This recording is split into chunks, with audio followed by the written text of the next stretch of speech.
The problem we are facing in this video has to do with starting with an undirected graph which is connected. That is to say, you can get from every node to every other, and for which the edges have weights. And to find a way to connect its nodes, its vertices, by a subset of its edges that form a network of minimal total weight. So consider, for example, a communication network. If we have a route between station A and station B, and one between station B and station C, it will probably be cheaper to get things from A to C through B than to have yet another connection from A to C. This, of course, depends on the cost of the respective edges, and these are the weights. The same idea would apply to design of circuits on chips, for example, or highway systems.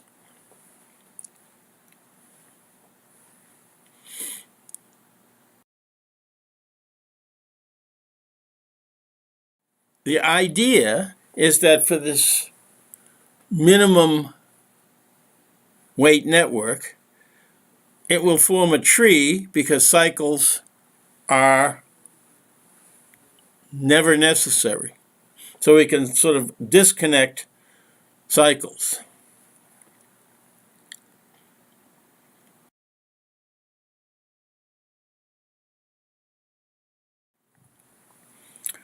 Formally, the definition of a minimum spanning tree was given in a previous video, but briefly, it's acyclic, and it connects all the vertices together, and the sum over its edges is as small as possible over all possible such connections. So here's an example. There's a graph here of nodes A through H connected by the edges that are shown, and the weights on the edges are the associated costs. So, for example, the connection from A to B has weight 4, the connection from H to I has weight 7, and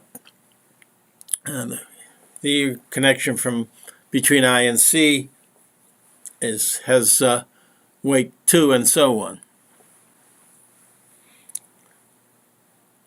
Look at, on the left, the network made by choosing only the edges that are darkened. This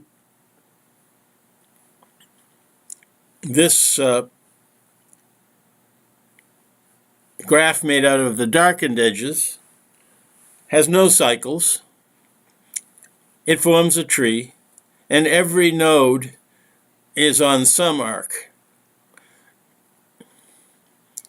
If you add up the sum of the weights of the darkened edges, the 4 for the AB edge, the 8 for the BC edge, the 7 for the CD edge, and so on, you'll get a total cost of 37.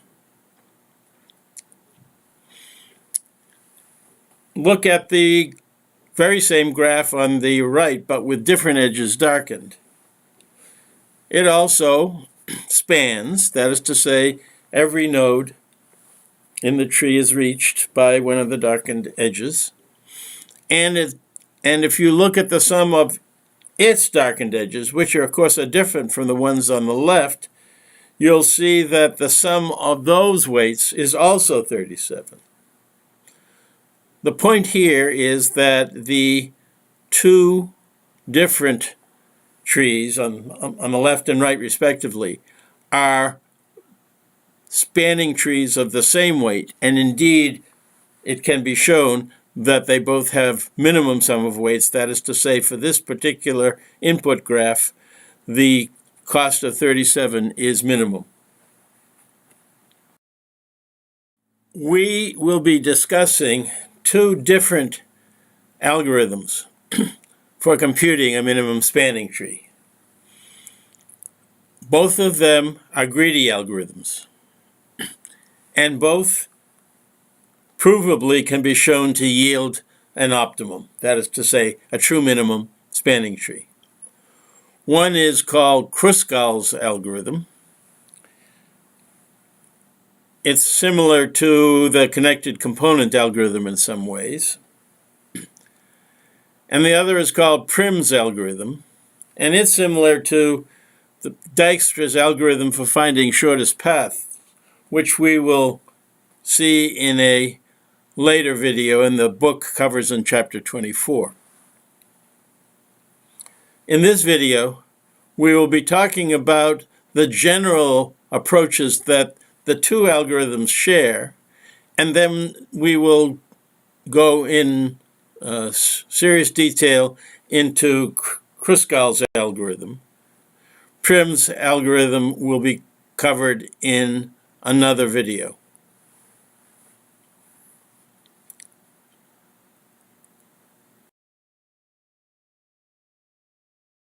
The intuition behind these greedy minimum spanning tree algorithms. The idea is we will maintain a subset of edges A. It'll initially be empty, and we'll add edges one at a time until we get the minimum spanning tree. We require at every stage that this subset of edges A is viable, meaning it is not impossible for it to be part of a minimum spanning tree. In particular, A will not be allowed to contain cycles, so it will be a free forest. It will consist of a collection of free trees. Each free tree will have no cycles, and there'll be no connection between these free trees that make up A. We will be wanting to add an edge to A to form a new A that maintains this viability. So if A could be extended to form an MST, a minimum spanning tree, so could the updated A still be extendable to a minimum spanning tree. And so we're going to look at these edges that we could add and guarantee that adding that edge will not form a cycle. Moreover, we will see that that addition will be done in a greedy way so as to keep the minimum property possible. So both of these algorithms that we're going to be discussing operate by repeatedly identifying safe edges and adding them to the current forest of the forest, capital A.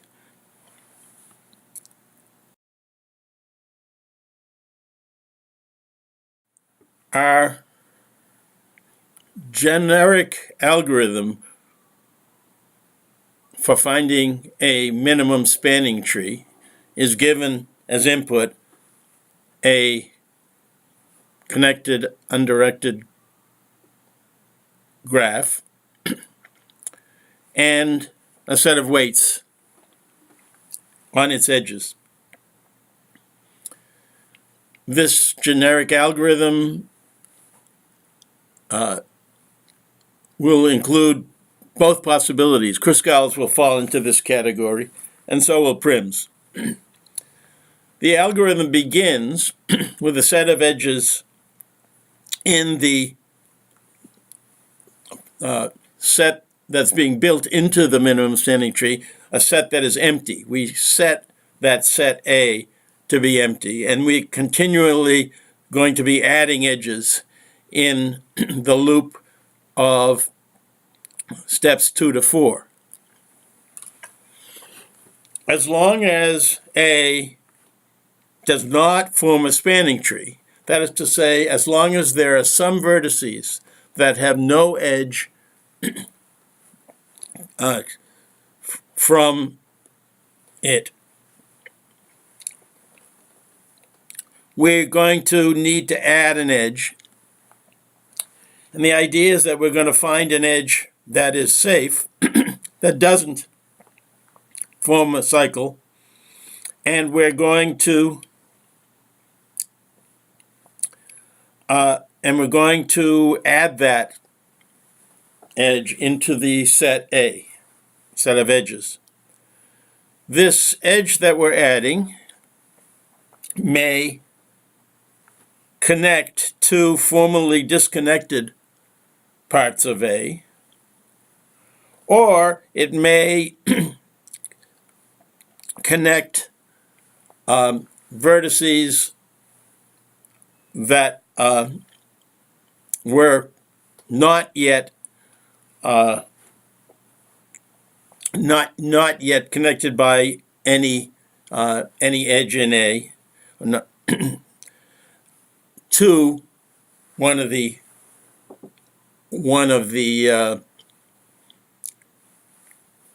vertices that is connected within A.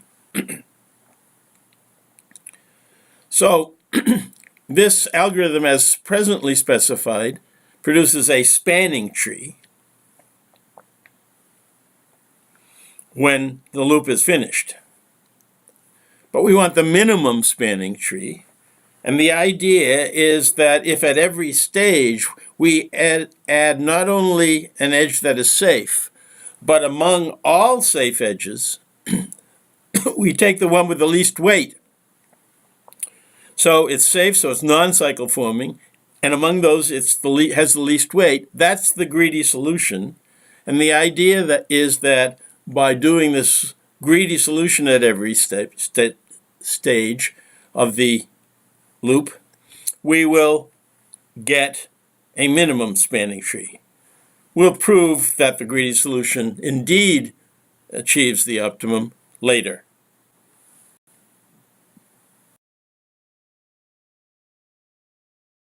The idea of the Kruskal MST algorithm is we're going to take the vertices, which are a forest of trees, each of the trees disconnected with the other, and divide it into two subsets that make up the total. And we're going to connect one of the trees in one of the forests in a forest in one of the subsets with a tree in the forest in the complementary subset. And we're going to do so by finding a minimum weight edge that is safe.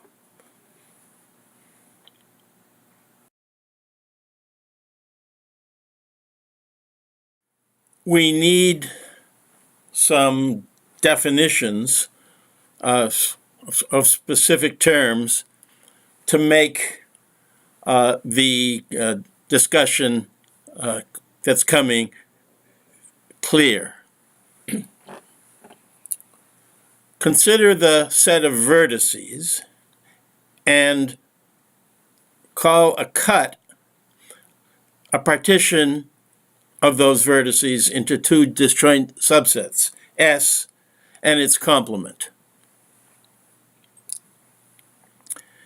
we say that a particular edge, UV, in the graph crosses the cut if it has one endpoint in S and the other in its complement, V minus S. Then remember that we're building this subset of edges, A. And we'll say that a cut respects A if there's no edge in A that crosses the cut. That is to say, A is on one side of the cut or the other side of the cut, but there's no edge. Let me say that correctly. A's edges are not connecting things with S in S to things that are in V minus S.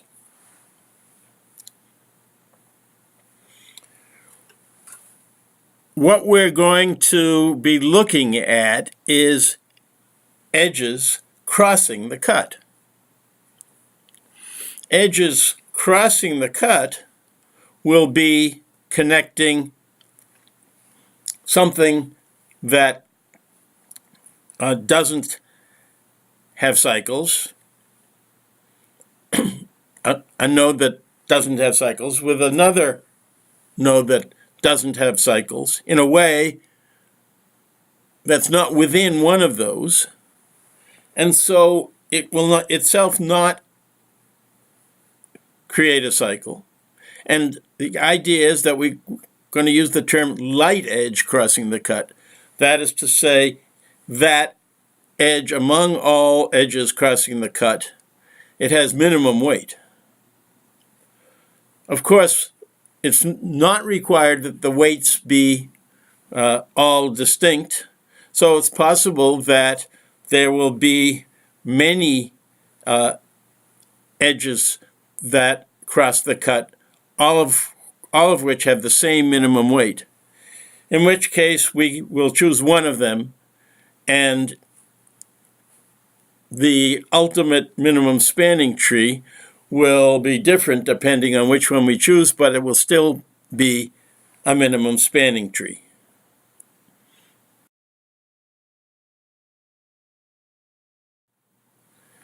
Reference to a particular example will make our ideas understandable. Consider the left panel. In it, there are a bunch of nodes on one side of a cut. The cut is the curving loom, and a bunch of nodes on the left side. Of course, all these nodes are somehow connected to some other node in the overall graph, but what is shown in the panel is only those connections, those edges that are already in A, given by the solid lines, and those edges which are not in A, but which cross this cut, and those are shown by the dashed lines. Notice that on the left side of the cut, we have a subtree in A, in which U participates. It's 3 connected nodes. Another subtree in which X participates that has 4 connected nodes. And we also have a trivial subtree of an completely unconnected node that is near the cut towards the bottom to the right of the Y-shaped tree in which X is part. And on the right side, we have 3 subtrees, one in which V is a part, 3 nodes, one of which Y is a part, 2 nodes, another connecting 2 nodes in the lower far right, which are connected but don't cross the cut, are not going to be part of our discussion, and yet another node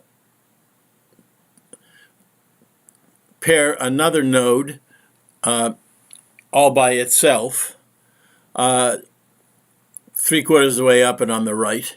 And finally, there is a node at the top right, which has an edge not in A, but does cross the cut. So the idea is, with respect to this cut, we can have any of the dashed edges added to A. But we're going to choose the lightest of them, which is the one which has value 4. Indeed, it connects U to V. And indeed, we're going to actually choose the lightest edge over all possible cuts that respect A. If we look at the right panel of what happens when we add the UV edge, we see that it connects one tree, the 3-node tree that U was in, with the 3-node tree that V was in, to produce a tree with 6 nodes that still has no cycle. It's a tree, it still has no cycles. And we know it has no cycles because if one tree was completely disconnected to another tree with no overlap, the edge connecting them could not form a cycle. Put another way, in order for there to be a cycle with respect to this cut, there have to be 2 edges crossing the cut. And we've only chose one of them, namely the one with the minimum value. So, for example, the XY connection is not included at this stage.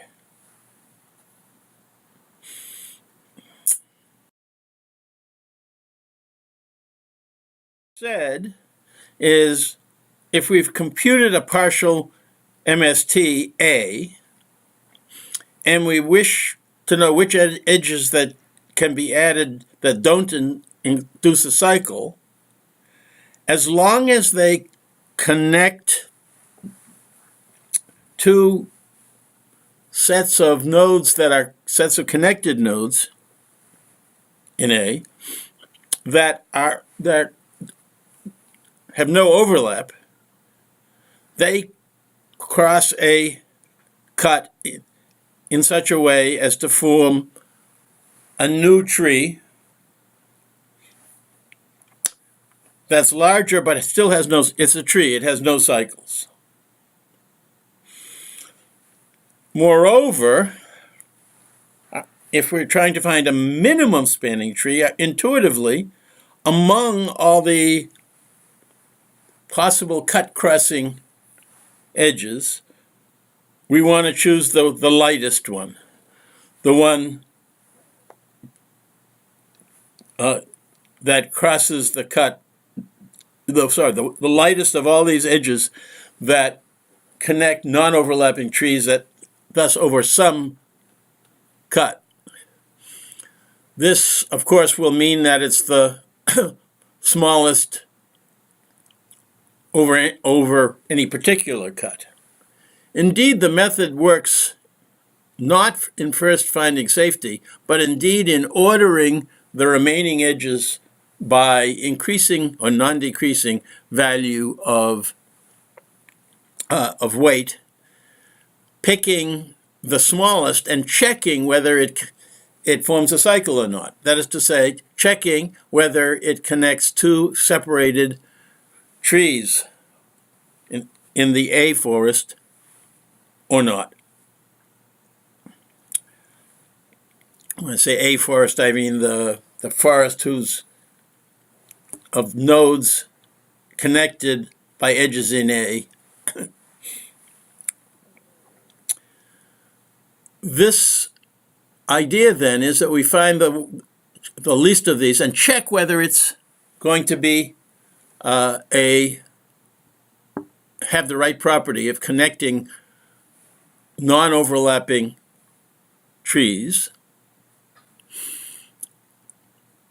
that are in A, and if it fails, then because it's connecting two nodes that are within one of the trees, we go on to the next lightest, the next node in lightness order, in weight order, and try that one until we find the first one that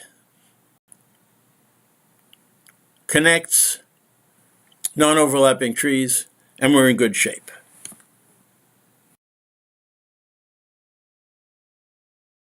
The success of the algorithm depends on this lemma that says if we have a cut that respects A, and if UV is a light edge, then it can safely be added. It doesn't form a cycle.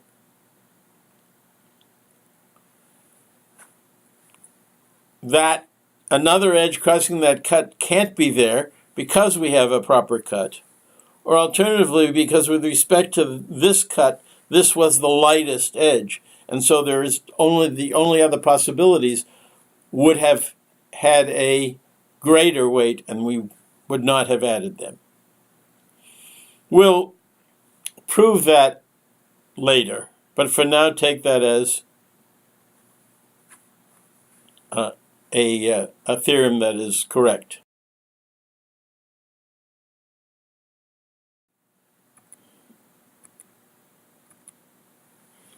So why is Kruskal correct? Well, we've shown that every edge added is safe. That is to say, it doesn't create a cycle. We've shown that the cut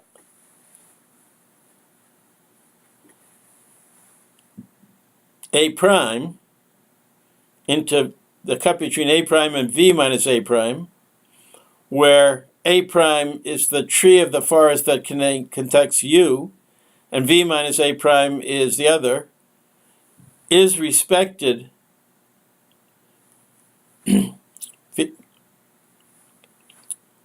respects the cut. That is to say, there at present is no connection between them. And we've chosen UV to be the light edge across that cut. And so by the lemma, UV doesn't form cycles, it's safe. And we'll later show that it's not only safe, but provably part of an optimal search spanning tree.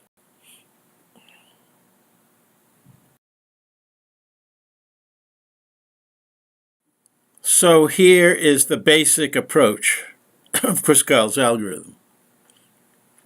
We have all the edges that are in the graph, but not in any of the edges that have so far been selected to form capital A.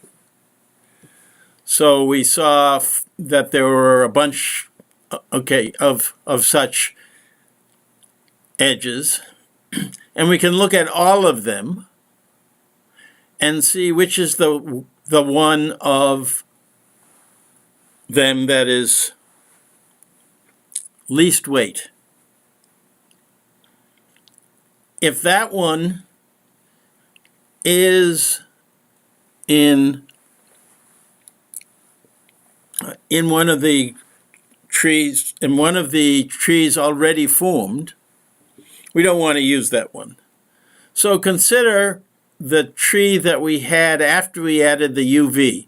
So it consisted of 6 nodes, and there was the edge eligible now to be added. That is the one with the weight 7, shown at the dashed edge. But it connects 2 nodes in the same tree, the U node and the one diagonally to the right of it, which are now in the same tree, and thus would form a cycle. And so we're not going to allow that. So the basic idea is to keep track of all the nodes that are in each tree and consider only those edges that do not fall within one of these tree subsets. And then we're going to take the smallest of those in weight and add it. So we get a yet larger, 2 of the subsets have been attached to each other, and we have to decide that, oh, that's all one subset now, one tree now, and then for the next step we'll be able to again look at the light edges, the lightest edge, and take the first of those that's not within one of those subsets.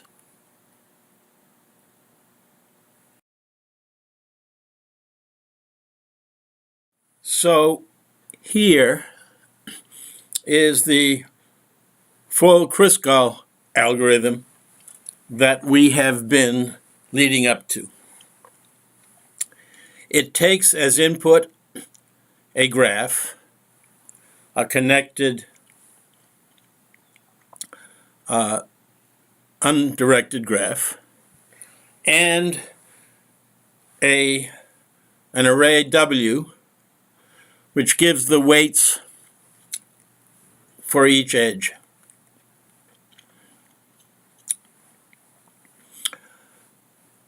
The algorithm starts, as we've promised, from the generic algorithm with an empty A list. No edges in A. The first thing we do is pass through all the vertices and create a singleton set for each vertex. So each vertex is in its own set. That requires passing through each vertex once and forming the set. Forming the set is an order 1 operation, so the overall loop 2 to 3 takes order number of vertices time.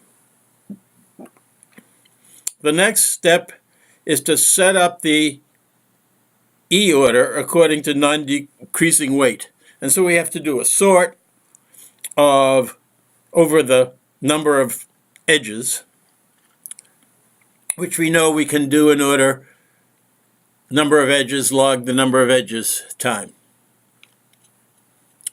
So now we're going to look at these edges in order, in this sorted order. And in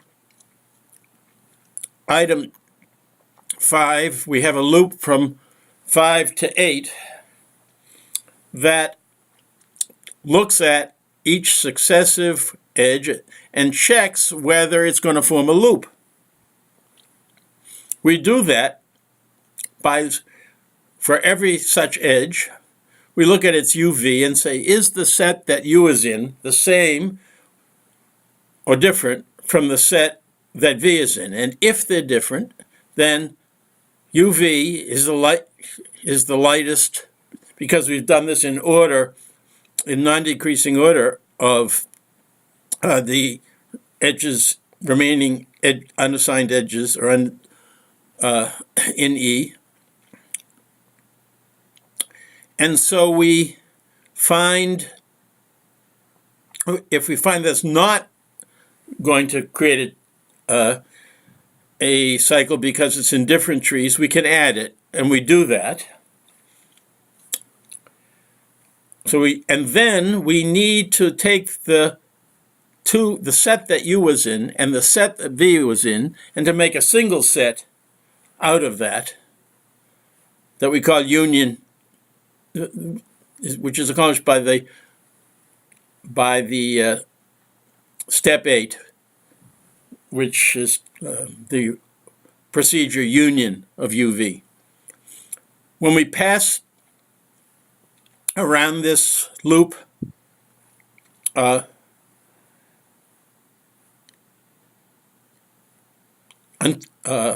and around, until all the vertices have been treated. Well, at most, looking at all the edges, the minimum spanning tree is complete. So the loop runs at most for every edge in E. Indeed, it does run for every edge in E, and the loop body involves these comparisons of two sets, which we will show we can do in order log E time. It also does this union operation, or this operation of attaching UV to the set, and then the union operation, which connects the sets. And we will show that those can be done in log E time as well. And so the loop body takes log E. The number of times around the loop is the number of edges. And so the total time around for that loop is E log E.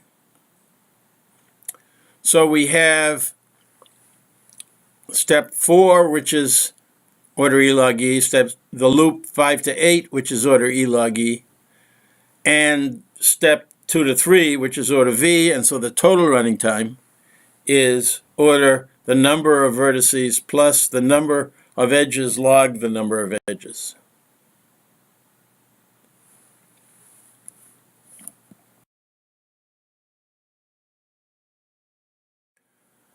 Of course, we had said our objective to get a safe edge was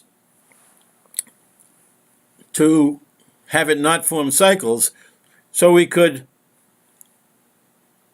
try to actually use a cycle detection algorithm. And we know how to do that using depth-first search.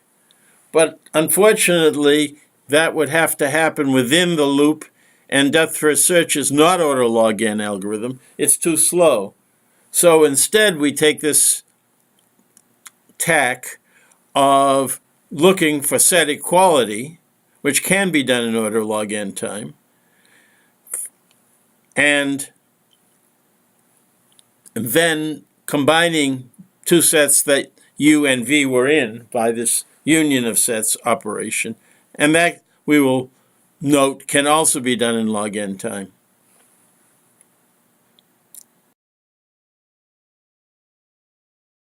Detecting the equality of sets, there's a so-called union-find data structure. It's described in chapter 21, and you should look at the first section of chapter 21 in CLRS. We're not going to cover it here, not going to lecture, but it talks about 3 operations: make set, find a set given a U to find the set that contains it, and the union, merge the sets containing U and V. And it shows that this data structure allows the each of those operations to be done in order log n time.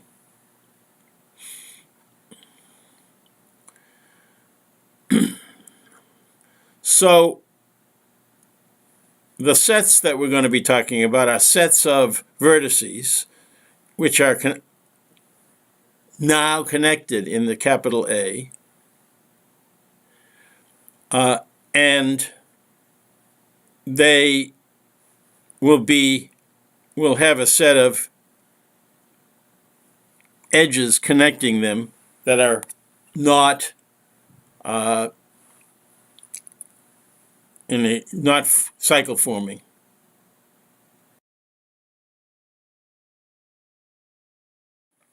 To repeat, the analysis of Kruskal's algorithm showed an initialization in order of the number of vertices, making the singleton sets, sorting the edges by weight in order number of edges log the number of edges, a loop including the set operations for picking a safe edge, the lightest safe edge, and adding it to A and combining the 2 sets, unioning the 2 sets that this UV connects into a single set. All that loop taking order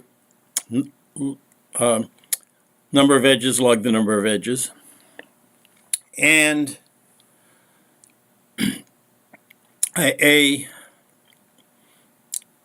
and thus a total time of order the number of vertices plus the number of edges log the number of edges.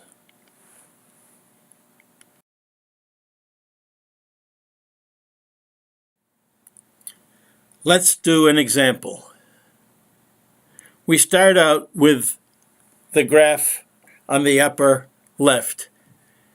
It has vertices A, B, C, D, E, F, G, H, I, 9 vertices with the weights shown.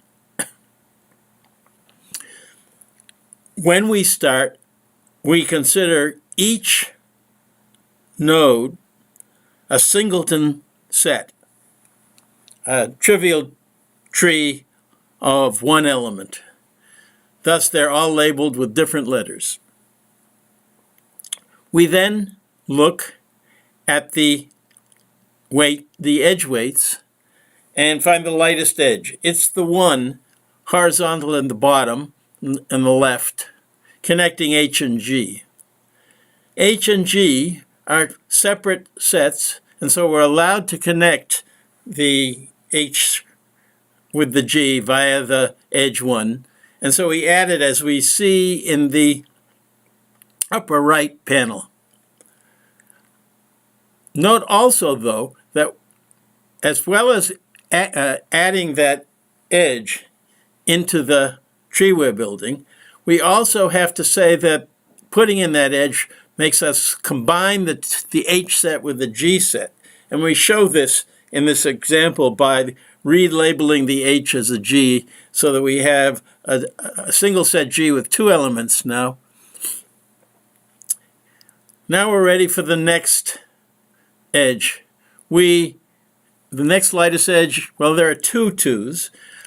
They will appear in our list of sorted list in some order. Let's say the one in the lower right comes first. So we look at that. It's connecting a G set with an F set. Those are 2 different sets, so we're allowed to add that. And we move to the left side and the second row from the top and add that edge to our tree. At the same time, we've added a G and an F set. We've linked it. We have to make them the same set, so we've relabeled the F a G, and now we have a 3-element, a 3-node G set. We now look for the next lightest edge. We see it's the diagonal 2. It's connecting a C and an I. Yeah, those are different, so we can, different sets. So we can add that edge, as we do in the right panel, two rows from the top, second row from the top.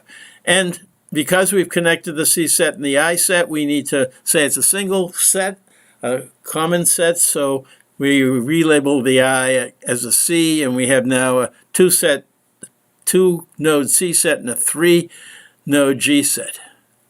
We look for the next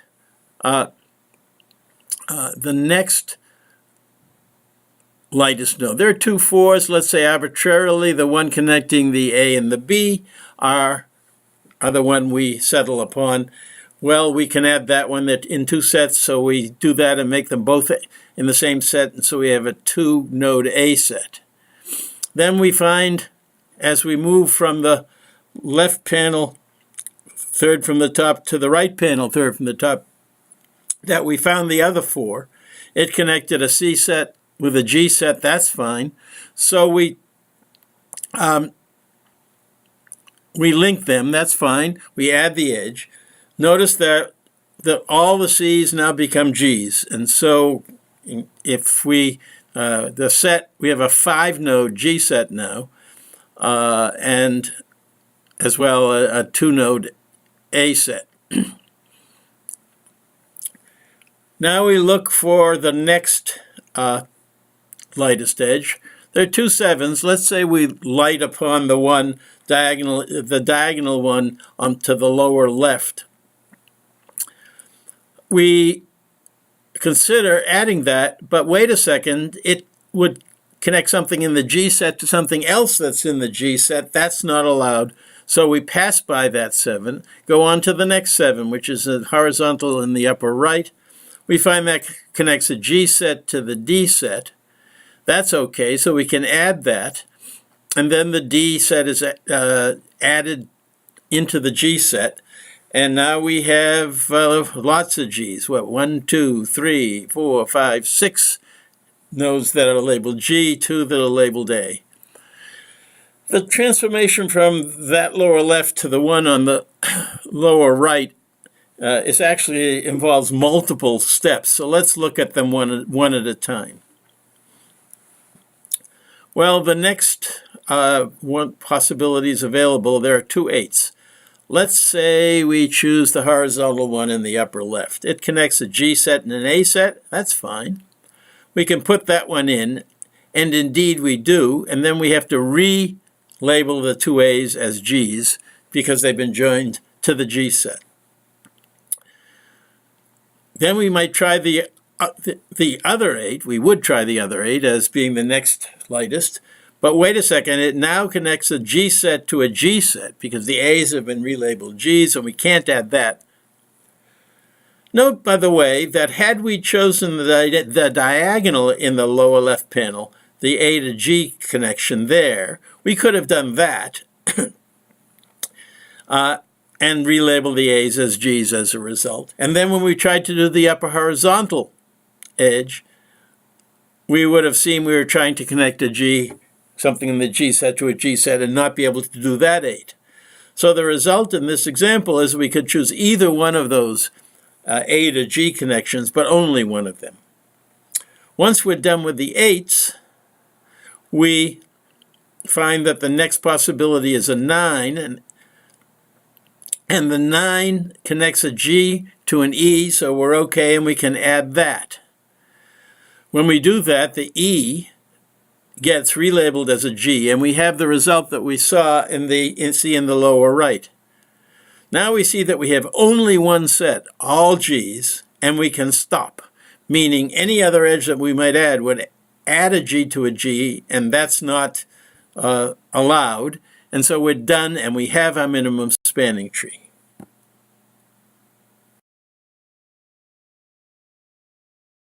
Now move on to the proof that indeed the greedy approach produces a minimum spanning tree, that is to say, reaches the actual optimum. The proof actually is that at every stage, adding the particular light edge that we add yields a subset of some minimum spanning trees, a spanning tree that achieves the minimum. Thus, as we continually add such, at each stage we're a subset, and finally that subset is a full set, the minimum spanning tree. The proof itself, the details, are not all that critical to what you should be learning, but the form of the proof is important for you to learn. So the proof is a proof by induction, and it says assume that at the previous stage, that is to say where we have A, before the additional edge has been added, that is indeed part of the minimum spanning tree. Then we need to show that it then follows that when we add the UV edge, the light edge, crossing the cut, you still are at a minimum. The idea of the proof is quite the same in form as the one that we used in a Huffman code example. Namely, we say there is some optimum solution that has an edge xy crossing the same cut that UV crosses. What we end up being able to show is that if we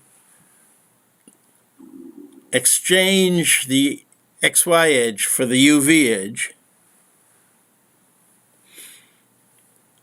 we will still be at the optimum.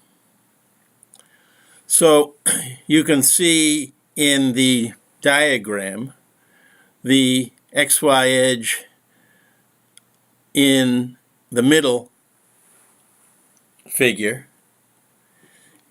The original A is in the left figure, and in the right figure the xy edge has been removed and the UV edge has been added.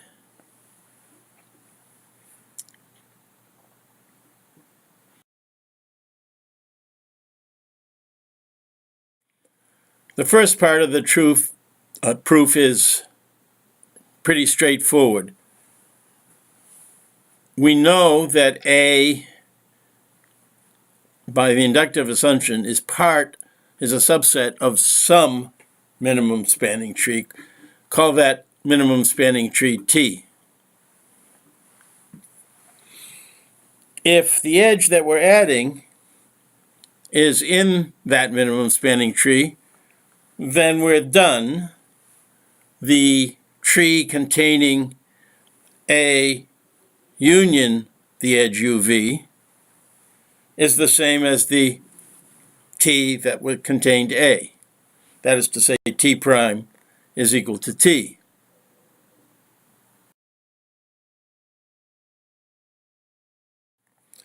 However, if UV is not in T, then adding an edge to a tree would create a cycle. in that tree, because we know that every edge in a connecting two nodes in a tree that are not already connected form a cycle. So there has to be some other edge that crosses that same cut. Call that edge XY. We can remove that XY from T, and when we do, we will have a new spanning tree, T prime, but we have to show that T prime is a minimum spanning tree, and that A union UV is a subset of T prime.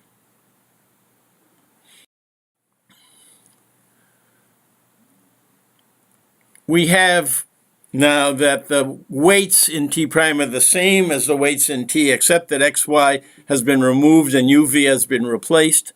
So the total weight of the edges is the weights in T minus the weight of XY plus the weight of UV. But since UV is a light edge, we know that W of UV is less than or equal to W of XY. And so the W of T prime, which is W of T plus the difference of W of UV minus, the value W of UV minus W of XY, lowers the overall weight of T prime. But T prime is minimum. But T is minimum, which says that we can only decrease T prime in T prime, but that's counter that we had an optimum tree. You can't lower it. And thus, W of T is equal to W of T prime, and W of XY has to be the same as W of UV. That is to say, they were both a possible greedy solution.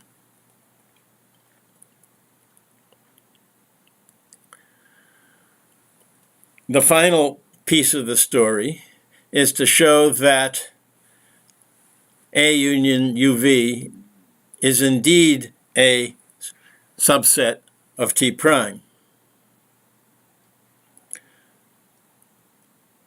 So remember that XY is not in A, and so A is a subset of T minus XY, and thus A union UV is a subset of T minus XY union UV, but that's exactly T prime. And so we have our proof.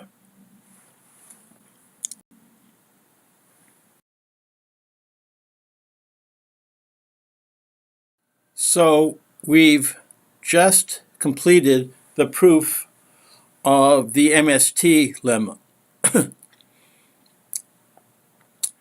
That is to say, if we choose the light edge of all available edges that does not connect two nodes in the same set, the edge is safe. The whole idea was to say that therefore the additional edge is still part of a minimum spanning tree. And from that,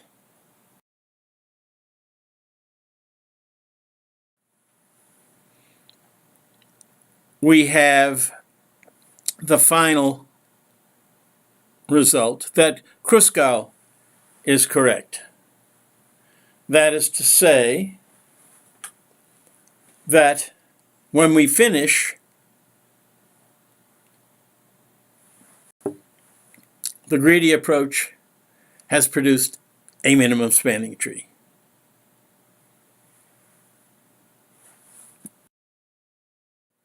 Here is a worksheet of questions you need to answer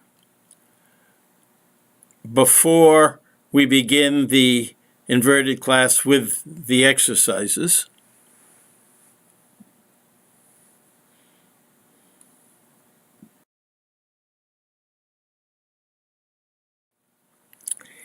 And here is a connected undirected graph with weights, and your exercise, which will be done in the inverted class, is to show the succession of edges that are added one by one, ultimately to form the minimum spanning tree by Kruskal's algorithm.